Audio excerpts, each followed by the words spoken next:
Ustadz, bagaimana jika memilih pasangan yang beda manhaj, sedangkan yakin bisa membimbingnya? Contohnya mantan pacar. Modus. Intinya, kalau antum masih bisa dapat yang sudah mengerti sunnah, itu akan lebih mudah dalam menjalani rumah tangganya. Nggak akan ribet lagi dengan permasalahan-permasalahan soal pemikiran.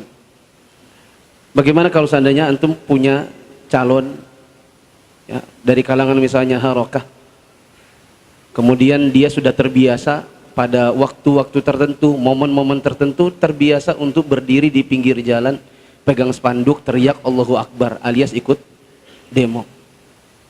Kapan-kapan dia minta izin sama antum, Abi keluar dulu ya, saya mau demo dulu ya. Sebagaimana ada orang di zaman dahulu namanya Imran bin Hittan, dahulunya adalah ahlu sunnah, menikah dengan sepupunya yang khawarij, setelah menikah dia jadi khawarij. Maka kalau masih bisa dapat yang lebih bagus, yang sudah mengerti tentang sunnah, maka dengan yang sunnah. Di belakang sana banyak akhwat-akhwat ya, yang menunggu pangeran-pangeran ya.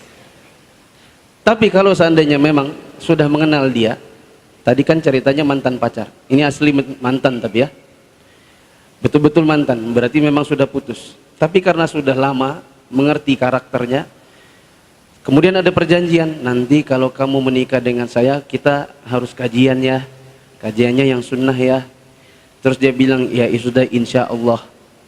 Meskipun misalnya orang tuanya basicnya awam-awam, yang tahunya hanya misalnya tahlilan, yasinan, maka insya Allah tidak mengapa. Bila antum yakin dengan dirinya bisa membangun rumah tangga yang sesuai dengan sunnah.